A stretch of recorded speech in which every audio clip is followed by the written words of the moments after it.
Food for thought, part 5.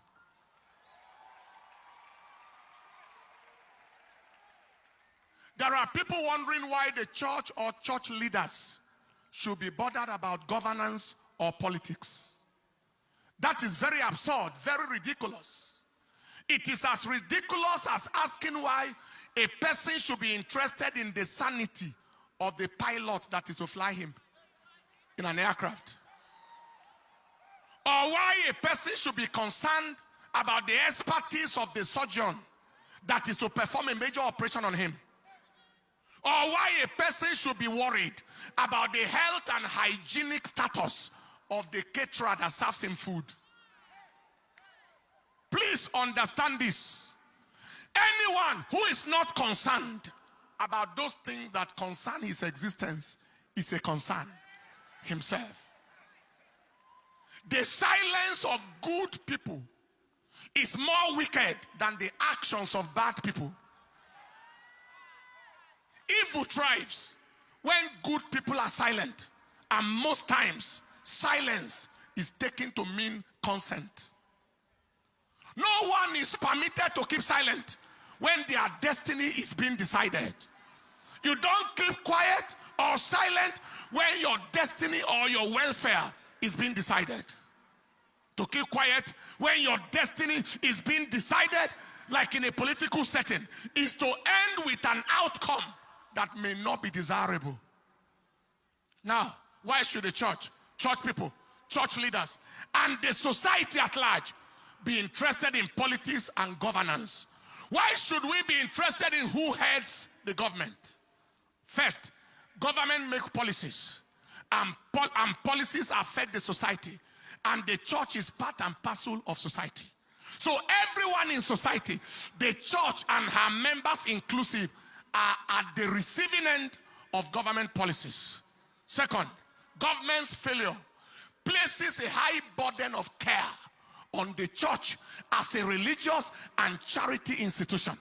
For example, when people can't pay their children's school fees, house rent, etc., it is not the government they go to for help. It is the church they come to. When a person's loved ones get kidnapped, the church most times is their first point of call for prayer and emotional support. And someone says the church should not be interested. Government's inability, incapacity, and irresponsibility leading to insecurity of lives and properties of the citizens places a high burden of responsibility on the society at large, the church inclusive. Government's policies and actions, listen to this, that forbid religious freedom and facilitate religious persecution and intolerance, especially against Christians and the church, pose very great existential threat to the church. They are against the very life of the church, aimed at reducing or possibly eliminating the Christian population in Nigeria. And somebody say we shouldn't be interested. Many have rapidly forgotten what happened in 2015. There was the presidential candidate of the coalition with a track records that didn't appear favorable. His speeches and actions before then were contrary to religious freedom. Many were warned of what was coming, but it fell on deaf ears. The youth then campaigned, including civil societies and others. They claimed that insecurity will be handled, corruption will be handled, etc. What was the outcome? Escalation of religious intolerance and the persecution of the church went to another level. According to Stephanos Foundation, headquartered in Jos, between 2016 and 2021, over 5,878 people, mainly Christians, in Christian territories were killed by terrorists in terrorist attacks. Between 2016 and 2021, over 10,715 people, mainly Christians in Christian territories again, were killed by herdsmen, as against 3,041 killed between 2010 and 2015. See the difference. Between 2016 and 2022, there were 11,362 recorded cases of kidnapped persons across the country. Many more are beyond record. This is against minimal, insignificant record of kidnapping before that time.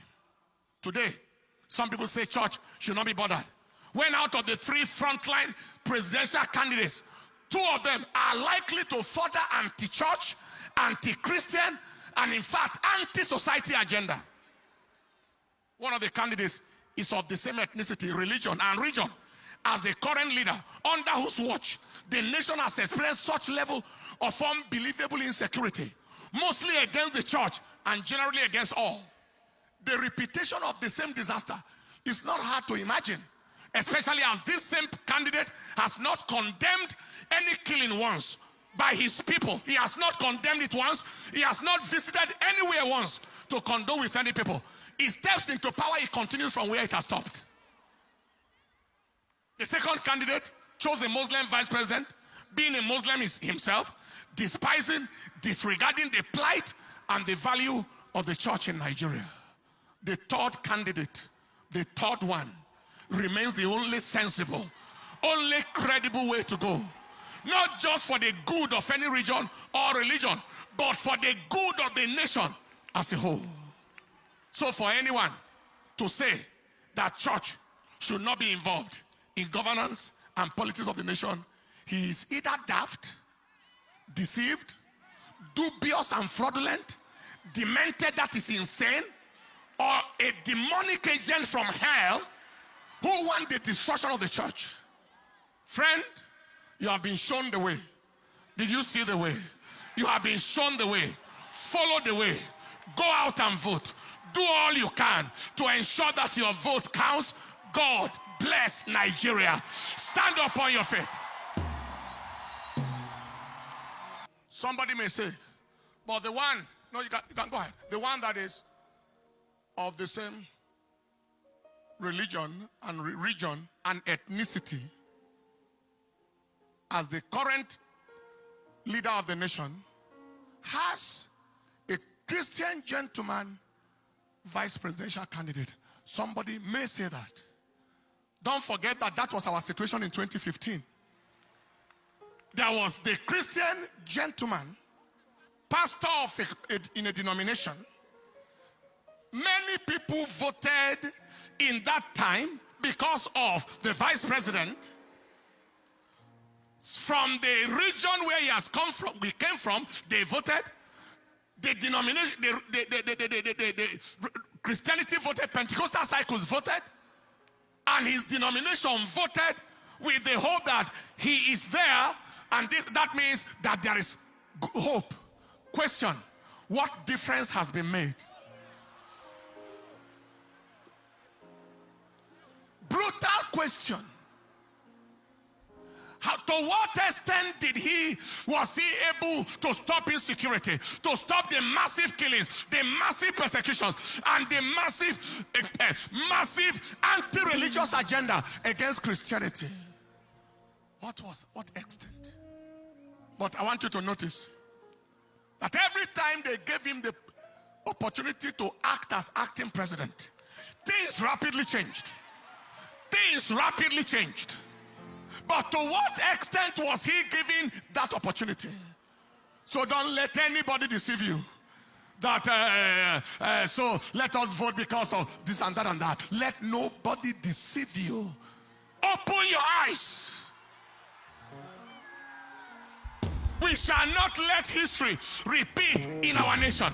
We shall not let history repeat in Nigeria. Wasn't that vice president, the current one, wasn't he good enough to come out as presidential candidate? Why was he denied? Why didn't it happen? Because a demonic agenda must still continue, which is being frustrated right now. Are you hearing what I'm saying? Because they deceive, people deceive themselves, and we deceive ourselves a lot. All you need to do to face the future is to think about the past. What has happened before, it gives an idea of what is likely to happen before. Don't let anybody deceive you. The frontline people, the arrowheads, are the people to consider right now in terms of who gets up there. I believe you have heard. Help me tell people, have you heard?